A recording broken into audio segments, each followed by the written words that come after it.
Hello दोस्तों, good morning. स्वागत है एक बार फिर से आप सभी का एमजेड एजुकेशन में। साथियों, आज है 31 जनवरी और आज की वीडियो में हम लोग बात करेंगे 31 जनवरी 2025 के most important daily current affair के क्वेश्चंस के बारे में। चलिए वीडियो की शुरुआत करते हैं। सबसे पहले रिवीजन से। कल जो भी चीजें हम लोगों ने पढ़ी थी डिटेल से, उनका 1 मिनट में वन लाइनर फॉर्मेट में रिवीजन करने वाले हैं हम लोग। उसके बाद आज की करंट अफेयर डिटेल से देखेंगे। कल हम लोगों ने देखा था 30 जनवरी को शहीद दिवस मनाया जाता है महात्मा गांधी जी की पुण्यतिथि पर। इसरो ने 29 जनवरी को अपना 100वां मिशन लॉन्च किया है और ये इसका इतिहास बन गया है। सेंचुरी लग गई है इसरो की। असम सरकार ने डिब्रूगढ़ को अपनी दूसरी राजधानी घोषित किया है और भारत ने त्रिनिदाद और टोबैगो की राष्ट्रपति को प्रवासी भारतीय पुरस्कार प्रदान किया है। इसके अलावा राजस्थान में 5 दिवसीय सांभर महोत्सव शुरू हुआ। 76वें गणतंत्र दिवस के अवसर पर गरीबों और वंचितों के लिए अभी इंदिरा माँ इंदु आवास योजना तेलंगाना सरकार ने शुरू की। 76वें गणतंत्र दिवस के अवसर पर गरीबों और वंचितों के लिए, ये देखिए दोबारा से रिपीट हो गया क्वेश्चन। चलिए, तो ये किसने? तेलंगाना सरकार ने शुरू की है। जनवरी 2025 में आधिकारिक तौर पर यूरो ड्रोन कार्यक्रम में भारत शामिल हुआ है। यूएई ने समुदाय का वर्ष वर्ष 2025 को घोषित किया है और 86वीं सीनियर राष्ट्रीय और अंतर्राष्ट्रीय टेबल टेनिस चैंपियनशिप का पुरुष एकल खिताब मानुष शाह ने जीत लिया है। ये टॉप 10 करंट अफेयर के क्वेश्चंस थे। कल की वीडियो से आपने 1 मिनट में रिवीजन किया। इसकी क्विज और पीडीएफ एमजेटी ऐप पर दी गई थी। अगर आपने नहीं प्राप्त किया, जाकर के इसको प्राप्त कीजिए। आगे बढ़ने से पहले एक और सूचना। टेक्स्ट बुक का जनवरी का विजडम सेल 2 दिनों के लिए खोला गया था और आज इसका आखिरी दिन है। अगर आपने टेक्स्ट बुक पास प्रो नहीं ज्वाइन किया अभी तक, फटाक से जाइए ज्वाइन कीजिए। 351 में हुआ है, लोवेस्ट प्राइस है और ये 351 में तभी मिलेगा जब आप एमजेटी कूपन कोड यूज करोगे, वरना आपको 399 में मिलेगा। तो जाइए, आखिरी मौका है, इसका फायदा उठाइए। लाइफ टाइम वाला जो आता है वो 3 साल के लिए होता है, जो 1 साल के लिए होता है वो ये ईयरली वाला होता है। तो आप चाहे लाइफ टाइम वाला ले लीजिए, चाहे ये वाला ले लीजिए, है ना।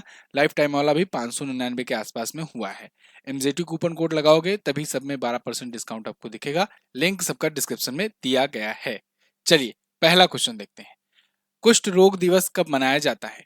तो कुष्ठ रोग दिवस या कहें कि लेप्रोसी डे, ये साथियों जनवरी महीने के आखिरी संडे को मनाया जाता है ना।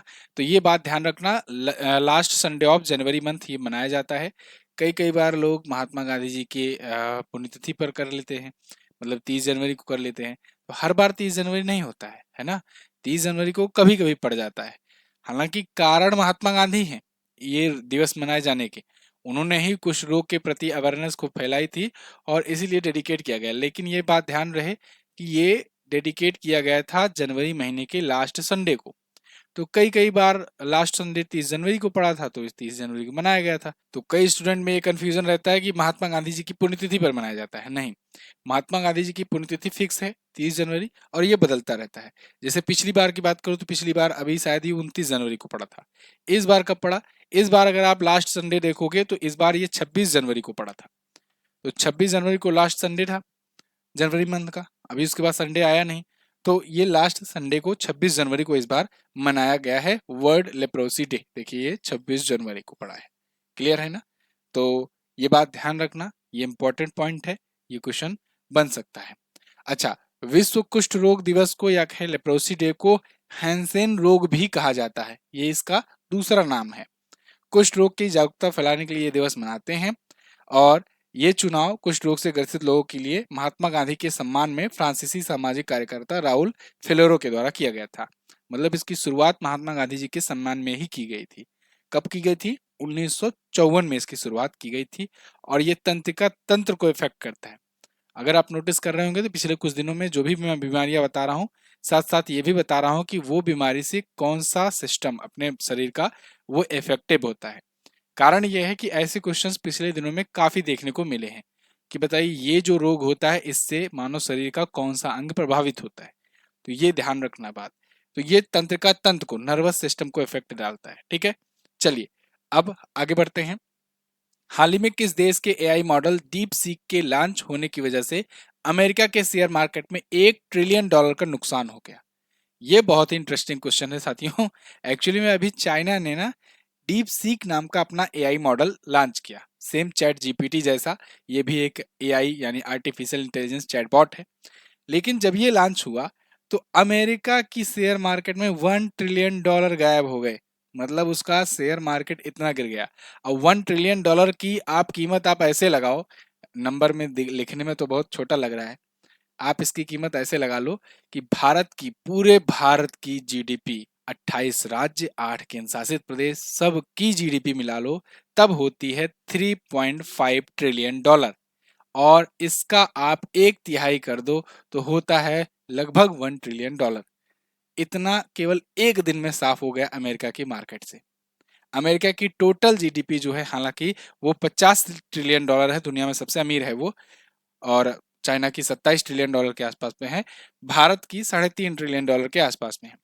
तो इसमें से समझो भारत की जीडीपी का एक तिहाई हिस्सा अमेरिका के शेयर मार्केट से गायब हो गया, सिर्फ एक ऐप लॉन्च होने से। और वो ऐप कहां पर लॉन्च हुआ? अमेरिका में नहीं लॉन्च हुआ, वो ऐप चाइना में लॉन्च हुआ था। ऐप लॉन्च हुआ चाइना में, शेयर मार्केट गिरी अमेरिका की। कैसे, समझाता हूं। देखिए, ये है डीप सीक। एक्चुअली में डीप सीक जो है, ये टक्कर दे रहा है ओपन एआई के चैट जीपीटी को। ओपन एआई के द्वारा चैट जीपीटी बनाया गया है, कई बार मैं आपको बता चुका हूं। चैट जीपीटी जो है एक आर्टिफिशियल इंटेलिजेंस बेस्ड एक चैटबॉट है। मतलब इससे आप कोई भी चीजें आर्टिफिशियल इंटेलिजेंस की मदद से करा सकते हो, है ना। जो भी बेसिक काम वगैरह होते हैं। तो इसका प्रीमियम सब्सक्रिप्शन भी आता है। प्रीमियम सब्सक्रिप्शन की वजह से जो चैट जीपीटी 4.0 लॉन्च किया था इन्होंने, वो प्रीमियम यूजर्स के लिए था, उसका सब्सक्रिप्शन लेना पड़ता था। और वो सब्सक्रिप्शन काफी महंगा हुआ करता था। ये महंगा होने की वजह से इसमें शेयर मार्केट में इसका खूब उछाल था, बूम था। किसका शेयर मार्केट में? क्या ये शेयर मार्केट में है? नहीं। एक्चुअली में शेयर मार्केट में है एनवीडिया। एनवीडिया जो है ये अमेरिका की शेयर मार्केट में है, ये कंपनी है, सेमीकंडक्टर बनाती है। एनवीडिया कंपनी, आपने अभी कुछ दिन पहले बताया था मैंने, रिलायंस इंडस्ट्रीज ने भी समझौता किया है। तो एनवीडिया जो है, ये सेमीकंडक्टर को सप्लाई करती है ओपन एआई को, और ओपन एआई का चैट जीपीटी है। तो इसलिए ये पूरा पूरा मार्केट जो है इस पर डिपेंड रहता है, एनवीडिया के उस पर। मतलब इसमें कुछ होता है तो इस पर इफेक्ट आता है। और इसी की वजह से एनवीडिया बढ़ भी रहा था। आपने देखा था एक बार ये एप्पल को पीछे कर दिया था। तो अब क्या हुआ था कि जब ओपन एआई वाला ये जो फीचर है, ये जो पेड करते हैं, जो इतना महंगा सब्सक्रिप्शन दे करके डीप सीक लॉन्च हुआ, और वो सारी सुविधाएं मात्र ये ना के बराबर रुपए, या कहें फ्री में ही दे दिया, मैक्सिमम चीजें फ्री में दे दिया, और ना के बराबर चीजों में कर दिया। और साथ ही साथ इन्होंने बहुत सस्ते में, समझ लो कुछ $1 मिलियन में इन्होंने ये चीज बना दी, जो ये $1 बिलियन खर्च करके बनाए थे। और ये कह रहे थे ओपन एआई के सैम अल्टमैन, जो इसके सीईओ हैं, इनका ये क्लेम था कि हम लोग 10 साल मेहनत करके, 10 साल का डेटा इकट्ठा करके तब ये बनाए हैं। डीप सीक ने ये कहा कि हम 2 महीने में बना दिए हैं। अब चाइना वाले हैं, कुछ कहा भी नहीं जा सकता, हो सकता है कॉपी पेस्ट कहीं से किए हो, लेकिन अब कॉपी पेस्ट भी कहाँ से करेंगे। हाँ, हालांकि इनके पास बहुत सारे ऐसे ऐप हैं जिनकी वजह से ये बहुत सारा डेटा सबका चुरा करके रखे हैं ऑलरेडी। टिकटॉक वगैरह डेटा ही तो चुरा रहे थे, इस वजह से इंडिया में बैन किया गया। तो खैर, इन्होंने 2 महीनों में बना दिया। जब इतना महंगा सब्सक्रिप्शन वाला जो है वो फीचर फ्री में मिल रहा है, तो लोग इसको क्यों जाएंगे देखने। यही वजह थी कि जो इन्वेस्टर थे, वो अब इसमें से पैसा निकालना शुरू कर दिए कि भैया अब तुम्हारा काम खत्म होने वाला है, तुम गिरने वाले हो, डूबने वाले हो, क्योंकि तुम्हारा अल्टरनेट आ गया है। और इसी वजह से क्या हुआ कि इसका मार्केट गिरना शुरू हुआ, और अमेरिका में एक दिन में ही $1 ट्रिलियन साफ हो गया। खैर, आपको सब कुछ समझ में आ गया होगा। डीप सीक एक चाइनीज एआई मॉडल है जो चैट जीपीटी की तरह काम करता है। अगला, हाल ही में किस राज्य में अंतरराष्ट्रीय सरस्वती महोत्सव आयोजित किया गया? तो अंतरराष्ट्रीय सरस्वती महोत्सव ये हरियाणा में शुरू हो चुका है और आयोजित किया जा रहा है। देखिए यहाँ पर, Haryana CM kick off 5 days international Saraswati festival. 5 दिवसीय इंटरनेशनल सरस्वती फेस्टिवल होगा हरियाणा में। अगर आपको याद हो तो कुछ दिन पहले अभी गीता महोत्सव, अंतरराष्ट्रीय गीता महोत्सव आयोजित हुआ था गीता जयंती पर, दिसंबर में, 11 दिसंबर को, है ना। तो अभी यहाँ पर सरस्वती महोत्सव शुरू हो गया है। 29 जनवरी से शुरू हुआ है, 4 फरवरी तक ये चलेगा। पिहोवा सरस्वती तीर्थ स्थल हरियाणा में ये आयोजित हो रहा है। क्लियर? तो हरियाणा इसका आयोजन कर रहा है। तो अब हरियाणा के बारे में देखेंगे। आप मैप में देखोगे तो यहाँ पर है हरियाणा। चंडीगढ़ इसकी राजधानी होती है। नायाब सिंह सैनी ये बीजेपी पार्टी से यहाँ के सीएम है। गवर्नर है बंडारू दत्तात्रेय। ये अपना बॉर्डर उत्तर प्रदेश से, राजस्थान से, पंजाब से, इसके अलावा हिमाचल प्रदेश से और उत्तराखंड से भी शेयर करता है। हरियाणा की झीलों की बात करें तो यहाँ पर बसई वेटलैंड है, बड़खल है, सूरज कुंड झील बहुत पूछी जाती है, सूरज कुंड का मेला भी लगता है, अंतर्राष्ट्रीय सूरज कुंड मेला। ब्रह्म सरोवर, दमदमा झील, सोहना झील है यहाँ। नेशनल पार्क में सुल्तानपुर नेशनल पार्क पूछा जाता है, कलेसर नेशनल पार्क भी पूछा जाता है। ये दोनों ही नेशनल पार्क याद रखेंगे। इसके अलावा सिंबलवाड़ा नेशनल पार्क भी है। सांग, फाग, खोरिया, डफ ये प्रमुख नृत्य हैं। जिलों की संख्या 22 है, 90 विधानसभा में सीटें हैं, 5 यहाँ से राज्यसभा में और 10 यहाँ से लोकसभा में सीट जाती है। आगे बढ़ते हैं। अच्छा, एक और जरूरी बात, ऐसे ही डिटेल कंटेंट साथियों अपने बुक में भी आपको मिल जाएगी। बुक लेने के लिए आपको क्या करना है, यहाँ पर जो व्यू प्रोडक्ट क्लिक करके आ रहा है उस पर क्लिक कीजिए और जाकर के परचेज कीजिए। अभी क्या है कि ब्रह्मास करंट अफेयर की बुक में फरवरी शुरू हो रहा है कल से, तो प्राइस डाउन हुए हैं। फटाफट से जिन लोगों ने नहीं लिया है जाकर के खरीदो, 2 दिन के लिए प्राइस इसके डाउन किए गए हैं। आप अमेजन फ्लिपकार्ट से इसे परचेज कर सकते हो। और अब तो देखो ये प्राइम बैच भी इसमें मिल गया है ना, क्योंकि इसकी बेहतर परफॉर्मेंस रही इस बुक की, तो इस वजह से इसको प्राइम बैच मिल गया है। तो इससे होगा ये कि आपके पास बहुत ही फास्ट डिलीवरी इसकी हो जाएगी, है ना। और जो प्राइम मेंबर होंगे, अमेजन की जो प्राइम मेंबरशिप लिए होंगे, उनके पास तो 1 डे डिलीवरी हो जाएगी। खैर, आगे बढ़ते हैं। हाल ही में सेबी ने तकनीकी गड़बड़ियों को रिपोर्ट करने के लिए कौन सा पोर्टल लॉन्च किया? तो सेबी ने तकनीकी गड़बड़ियों को रिपोर्ट करने के लिए आई स्पॉट नाम से एक पोर्टल लॉन्च किया है। सेबी का मतलब जानते हो ना, securities and exchange board of India. ये भारत में सिक्योरिटी मार्केट को या कहें प्रतिभूति मार्केट जिसे कहते हैं, सिक्योरिटीज और प्रतिभूति मार्केट, ये शेयर मार्केट आप आसान भाषा में समझो, जो शेयर मार्केट और म्यूचुअल फंड वगैरह का जो रिलेटेड मार्केट होता है, इन पर ये रेगुलेशन रखती है। मतलब अगर इनमें कोई धोखाधड़ियां होता है तो उनकी ये जांच करती है और उन पर एक्शन लेती है। तो वो है सेबी संस्था। अब सेबी संस्था ने अभी तकनीकी गड़बड़ियों की पता लगाने के लिए एक पोर्टल लॉन्च किया है, आई स्पॉट। ठीक है, तो आई स्पॉट से ये जल्दी से ही पता लगा लेंगे और क्विकली जो भी इंस्टीट्यूट के सामने कोई अगर एरर आ रही है, जो खास करके टेक्निकल एरर है, उनको ये रिजॉल्व करेंगे। क्योंकि कई कई बार कुछ टेक्निकल एरर की वजह से पूरा पूरा शेयर मार्केट ढह जाता है।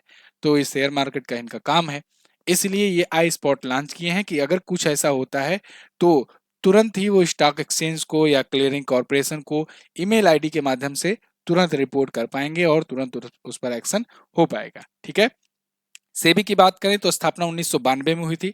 हालांकि स्थापना इसकी 1988 में ही हो गई थी, लेकिन इसको संवैधानिक दर्जा कहे पूरी पावर जो है ये 1992 में मिली। मुंबई में इसका हेडक्वार्टर है। अध्यक्ष इसकी माधवी पुरी बुच है, जो पिछले दिनों में चर्चे में भी आई थी। हिंडनबर्ग ने कुछ आरोप जब इन पर भी लगाए थे। अगला, गणतंत्र दिवस के अवसर पर किस राज्य की झांकी ने ओवरऑल कैटेगरी में सर्वश्रेष्ठ झांकी का पुरस्कार जीता? अब ये एक इंपॉर्टेंट क्वेश्चन है। देखो, उस दिन मैंने आपको बताया था कि पीपुल्स चॉइस कैटेगरी में किसने जीता है।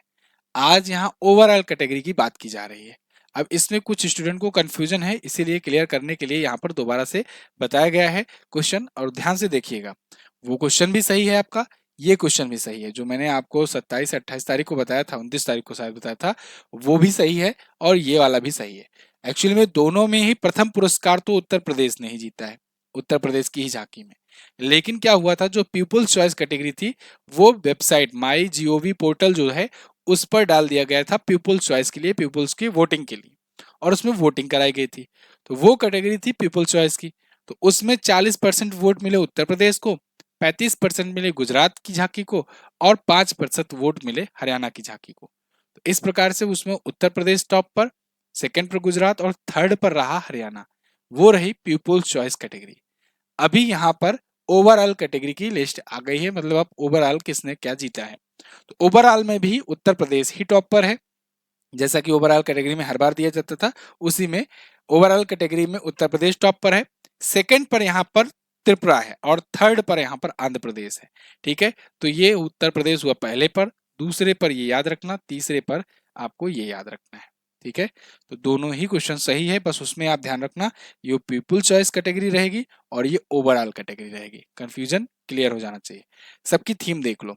उत्तर प्रदेश की जो झांकी थी इसकी थीम महाकुंभ 2025 स्वर्णिम भारत विरासत और विकास थी। त्रिपुरा की झांकी की थीम शाश्वत श्रद्धा, त्रिपुरा में 14 देवताओं की पूजा, खारची पूजा थी। खारची पूजा आपको अगर याद हो तो कुछ दिन पहले ही आयोजित हुआ था, जब वहां के सीएम ने इसका उद्घाटन किया था। मैंने इसके बारे में भी आपको बताया था, खारची पूजा महोत्सव कहाँ मनाया गया। तो ये वही थीम पर आधारित ये इसकी झांकी थी। तीसरे स्थान पर आंध्र प्रदेश रही। आंध्र प्रदेश ने एतिकोप्पका बोम्मालू पर्यावरण अनुकूल लकड़ी के खिलौने, ये इसकी झांकी की थीम थी। क्लियर? चलिए, ये क्वेश्चन इंपॉर्टेंट है, यहां से क्वेश्चन बन सकता है, इसको याद रखना। अगला, किस केंद्र शासित प्रदेश के उपराज्यपाल मनोज सिन्हा जी को महाराजा हरि सिंह पुरस्कार से सम्मानित किया गया? तो महाराजा हरि सिंह पुरस्कार से अभी जम्मू कश्मीर के जो उपराज्यपाल हैं मनोज सिन्हा जी, इनको सम्मानित किया गया है। देखो, मनोज सिन्हा कई सालों से यहाँ पर उपराज्यपाल के पद पर हैं जम्मू एंड कश्मीर में। अभी हालांकि विधानसभा चुनाव भी हो गए हैं और अब तो मुख्यमंत्री भी इनको मिल गया है। यहाँ के मुख्यमंत्री हैं उमर अब्दुल्ला, ठीक है ना। अभी जब से केंद्र शासित प्रदेश बना है तब से वो पहले सीएम है। वैसे जम्मू कश्मीर के वो ओवरऑल दूसरे सीएम है। आते हैं मनोज सिन्हा पर। मनोज सिन्हा जी ये दूसरे नंबर के लेफ्टिनेंट गवर्नर हैं जम्मू कश्मीर के। जब से जम्मू कश्मीर ये यूनियन टेरिटरी बना तब से, पहले तो इनको गिरीश चंद्र मुर्मू को बनाया गया था जब यूनियन टेरिटरी 5 अगस्त 2019 को बनाया गया, तो उसके बाद दूसरे गवर्नर बनाए गए मनोज सिन्हा। तब से मनोज सिन्हा ही है।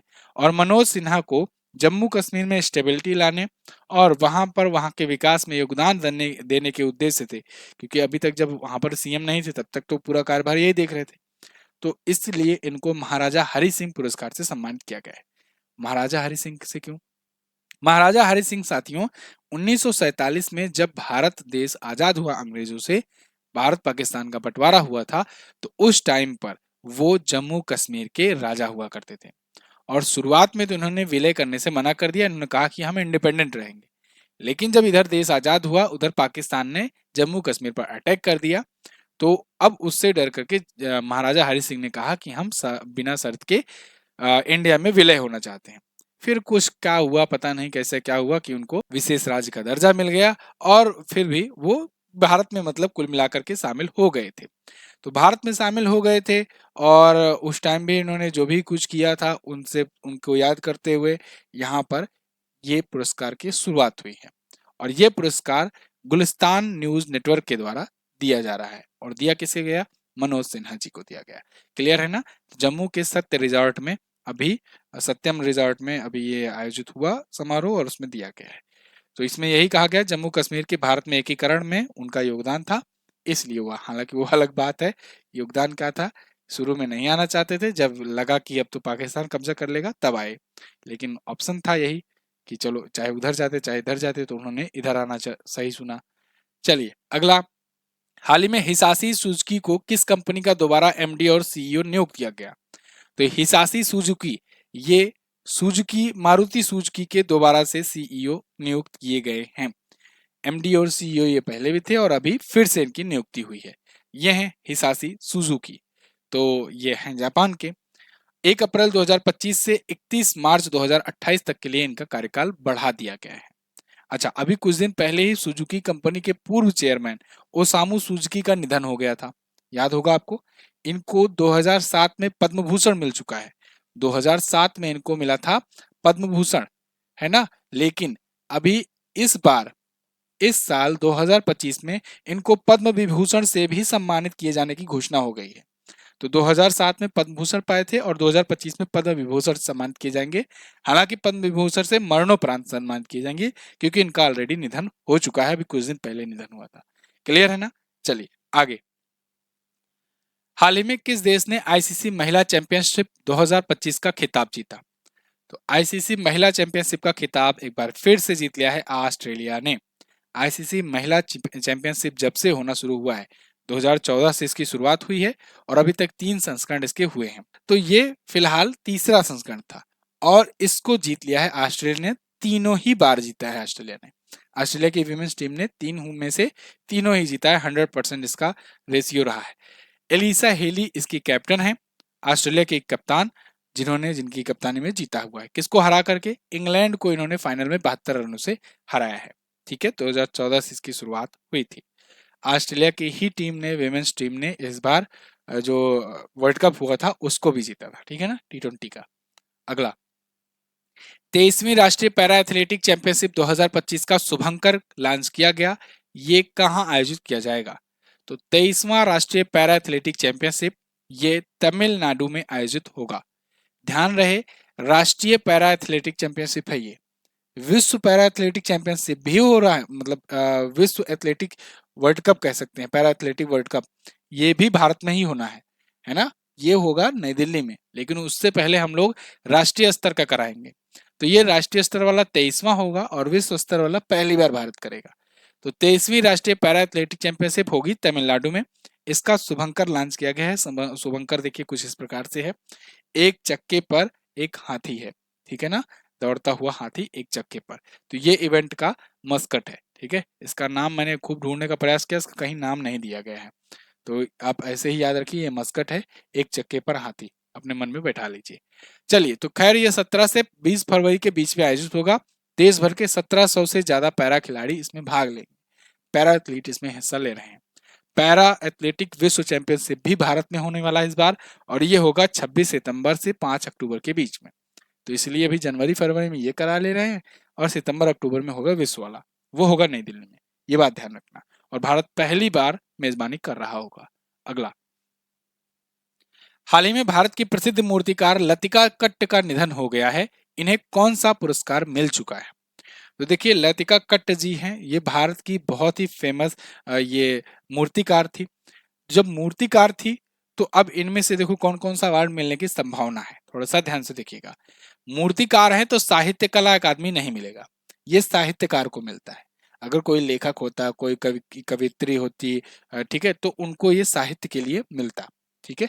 लेकिन अगर मूर्तिकार हैं तो ललित कला अकादमी पुरस्कार मिलता है मूर्तिकारों को, ये बात ध्यान रखना। तो ललित कला अकादमी पुरस्कार मिल सकता है, और पद्मश्री पद्म विभूषण भी मिल सकता है, हालांकि इनको मिला नहीं, वो अलग बात है। तो ललित कला पुरस्कार, ललित कला अकादमी पुरस्कार से यह सम्मानित की जा चुकी थी लतिका कट्ट, ठीक है। ये बहुत ही फेमस मूर्तिकार थी, इन्होंने बहुत सारे ऐसे कांसे की और अलग अलग धातुओं की इन्होंने मूर्तियां बहुत सारी बनाई हुई हैं। 1980 में इनको ललित कला अकादमी राष्ट्रीय पुरस्कार मिला था। इसके पहले 1974 में ललित कला अकादमी कलकत्ता का, फिर ललित कला अकादमी गुजरात का, मतलब राज्यों का भी ललित कला अकादमी होता है अवार्ड, तो उसमें भी ये कई राज्यों में जीत चुकी हैं, और राष्ट्रीय वाला 1980 में जीती थी। लतिका कट्ट इनका नाम था। इसके अलावा मकर संक्रांति के नहान नाम से इनकी मूर्ति थी, 2010 में इन्होंने जो बनाई थी, और उस मूर्ति की वजह से इनको बीजिंग कला द्विवार्षिक पुरस्कार भी मिला था। क्लियर? तो ये थे आज के दिन के टॉप 10 करंट अफेयर के क्वेश्चंस। आई होप आपको वीडियो पसंद आई होगी। अगर वीडियो पसंद आई है तो इसे लाइक और शेयर कीजिए। चैनल पर नए आए हो, चैनल को सब्सक्राइब जरूर कर लीजिए। और इसकी क्विज और पीडीएफ आपको एमजेटी ऐप पर बिल्कुल फ्री में दी जाती है, तो आप वहां से जाकर के आप प्राप्त कर सकते हैं। सभी डेली, वीकली, मंथली सबकी यहाँ पर आपको वीडियो पीडीएफ सब मिल जाएगी। कल मैंने आपसे क्वेश्चन पूछा था, आईसीसी पुरुष one day cricketer of the year किसे चुनेगा गया, तो ये अजमतुल्ला उमर जई को चुना गया है। अफगानिस्तान के ये क्रिकेटर हैं। खेलो इंडिया विंटर गेम्स में किस राज्य केंद्र शासित प्रदेश ने सर्वाधिक मेडल जीते? तो लद्दाख ने सर्वाधिक मेडल जीता और मेडल टेबल में टॉप पर रहा। आज आपको क्या बताना है? आज आपको बताना है, तेलंगाना राज्य सरकार ने इंदिरा अम्मा इंदलु योजना शुरू की है। ये किस उद्देश्य से शुरू की गई है? बहुत ही अच्छा क्वेश्चन है, बहुत ही इंपॉर्टेंट क्वेश्चन है, कमेंट करके बताइए। दूसरा, भारत की जो खारी पानी की झील है सांभर झील, ये किस वर्ष रामसर साइट की सूची में शामिल की गई थी? ये भी अच्छा क्वेश्चन है, इसका भी आप जवाब दीजिए। अच्छे अच्छे क्वेश्चंस हैं ऐसे और पूछे जाते हैं, ये आपको वन लाइनर में तो मिले ही जाते हैं। वन लाइनर रिवीजन भी कर लिया करो, one liner page daily post किया जाता है व्हाट्सएप चैनल पर, ठीक है। खैर इतना ही रखते हैं, वीडियो में मिलेंगे अगली वीडियो में, तब तक के लिए नमस्कार, जय हिंद, वंदे मातरम।